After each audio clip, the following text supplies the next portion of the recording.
This tutorial is about viewing an assessment within LiveText. It is specifically aimed for teacher education majors at Oklahoma State University. As always, we need to go to livetext.com and log into our account.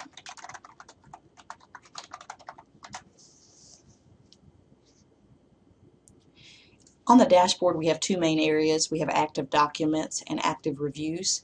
Active reviews is where we want to go. Okay, I can see from this screen that my review was completed at 9:12 a.m. from OSU Foreign Language, and my portfolio title was simply titled Portfolio, and it has a green check mark to the left of it indicating that the assessment has been completed. So if I open up this document here, I can view any comments that were made and also the assessment. You don't see this on mine because there was nothing in mine when it was reviewed. But if you have any comments on these pages on the left or the right of your portfolio, depending on how it's set up, they will be highlighted in blue. And so if you see blue on any page, be sure and open that up and view what the comments are.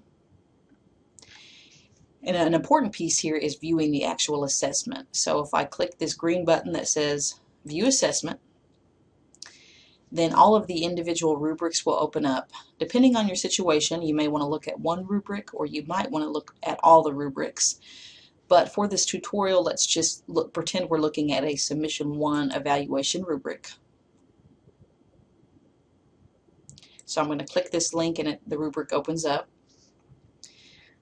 On Submission 1, I see that there's 3 criteria that are being evaluated: the overall presentation, the first teaching philosophy, and the professional goals essay. And we see by the rubric all of the descriptors for what exceeds, what meets, what approaches, and what is unacceptable. You'll see your score here over on the right where it says attained.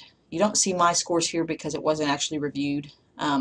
But where you want to be is meets or exceeds on your attained over here. So although you have a point value for each one, 3 points, 2 points, sometimes that's a little bit confusing. The words you want to see again are meets or exceeds. If you receive an approaches or unacceptable on any criteria for any submission, that would be something that you would need to rework and resubmit. But I've noticed that many times some of the things that are being scored as approaches or unacceptable are really kind of minor reworks that need to happen so that we've made sure that you've met or exceeded on everything. Sometimes you'll have a comment above each criteria. So maybe on the first teaching philosophy you have a comment above here that says this was very interesting to read, or maybe possibly look at, consolidating some paragraphs or something. The reviewer might have made a comment, but maybe it didn't affect your score. So maybe you're still meets or exceeds, but it is a comment you do want to look at and address as needed. Okay, one more thing on this. If we scroll down to the bottom, there's an area where it says Other Comments. This is another place where reviewers can place comments. So be sure and look at those and address those as needed. And that's all for this tutorial. Please feel free to contact me if you have any questions.